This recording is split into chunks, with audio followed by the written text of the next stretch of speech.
नमस्कार। इस ब्रीफिंग में शामिल होने के लिए आप सभी का धन्यवाद। जैसा कि आप सभी जानते हैं, 22 अप्रैल 2025 को लश्कर-ए-तैयबा से संबंधित पाकिस्तानी और पाकिस्तान प्रशिक्षित आतंकवादियों ने भारत में जम्मू और कश्मीर के पहलगाम में भारतीय पर्यटकों पर बर्बरतापूर्ण हमला किया। 25 भारतीयों और एक नेपाली नागरिक को कायरतापूर्ण मौत के घाट उतार दिया गया। मुंबई के 26 नवंबर 2008 के हमलों के बाद यह भारत में हुई किसी आतंकवादी हमले में मारे गए आम नागरिकों की संख्या की दृष्टि से सबसे गंभीर घटना है। पहलगाम का हमला अत्यधिक बर्बरतापूर्ण था, जिसमें वहां मौजूद लोगों को करीब से और उनके परिवारों के सामने सिर पर गोली मारी गई। हत्या के इस तरीके से परिवार के सदस्यों को जानबूझकर आघात पहुंचाया गया। साथ ही उन्हें यह नसीहत भी दी गई कि वे वापस जाकर इस संदेश को पहुंचा दें। यह हमला स्पष्ट रूप से जम्मू और कश्मीर में बहाल हो रही सामान्य स्थिति को बाधित करने के उद्देश्य से किया गया था। चूंकि पर्यटन फिर से अर्थव्यवस्था का मुख्य आधार बन रहा था, इस हमले का मुख्य उद्देश्य इसे प्रतिकूल रूप से प्रभावित करना था। पिछले वर्ष आप सभी जानते हैं, 2.25 करोड़ से अधिक पर्यटक कश्मीर आए थे। इस हमले का मुख्य उद्देश्य इसलिए संभवतः यह था कि इस संघ राज्य क्षेत्र में विकास और प्रगति को नुकसान पहुंचाकर इसे पिछड़ा बनाए रखा जाए और पाकिस्तान से लगातार होने वाले सीमा पार आतंकवाद के लिए उपजाऊ जमीन बनाने में सहायता की जाए। हमले का यह तरीका जम्मू और कश्मीर और शेष राष्ट्र दोनों में सांप्रदायिक दंगे भड़काने के उद्देश्य से भी प्रेरित था। इसका श्रेय सरकार और भारत के सभी नागरिकों को दिया जाना चाहिए कि इन प्रयासों को विफल कर दिया गया। एक समूह ने खुद को रेजिस्टेंस फ्रंट TRF कहते हुए इस हमले की जिम्मेदारी ली है। यह समूह संयुक्त राष्ट्र द्वारा प्रतिबंधित पाकिस्तानी आतंकवादी समूह लश्कर-ए-तैयबा से जुड़ा हुआ है। यह उल्लेखनीय है कि भारत ने मई और नवंबर 2024 में संयुक्त राष्ट्र की 1267 कमेटी की सैंक्शंस मॉनिटरिंग टीम को अर्धवार्षिक रिपोर्ट प्रस्तुत की थी, जिसमें TRF के बारे में साफ इनपुट दिए गए थे।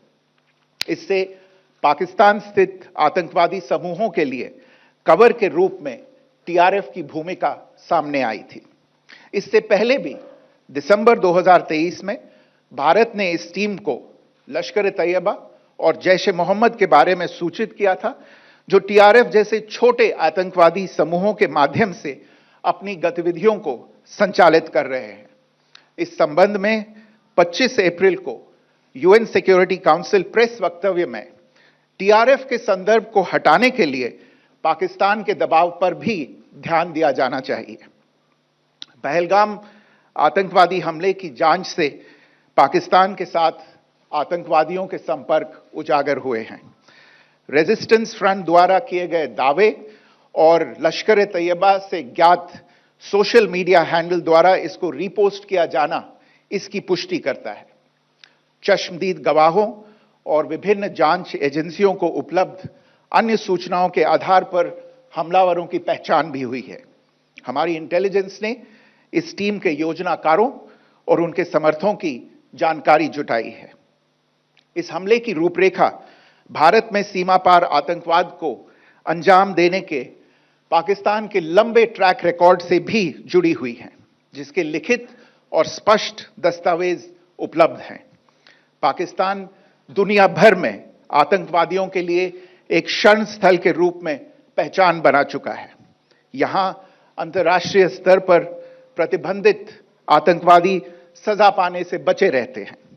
इसके अलावा पाकिस्तान ने इस मुद्दे पर विश्व और फाइनेंशियल एक्शन टास्क फोर्स जैसे अंतर्राष्ट्रीय मंचों को जानबूझकर गुमराह करने के लिए भी जाना जाता है।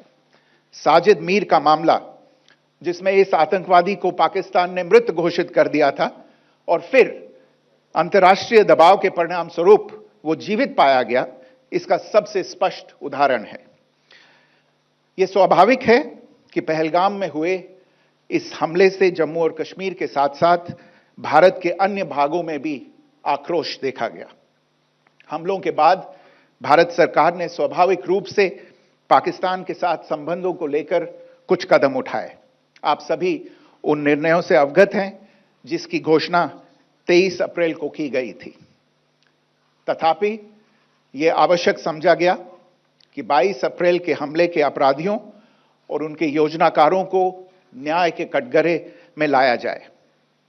हमलों के एक पखवाड़े के बाद भी पाकिस्तान द्वारा अपने क्षेत्र या अपने नियंत्रण वाले क्षेत्रों में आतंकवादियों की इंफ्रास्ट्रक्चर के विरुद्ध कार्रवाई करने के लिए कोई स्पष्ट कदम नहीं उठाया गया है। उल्टे वो इनकार करने और आरोप लगाने में ही लिप्त रहा है।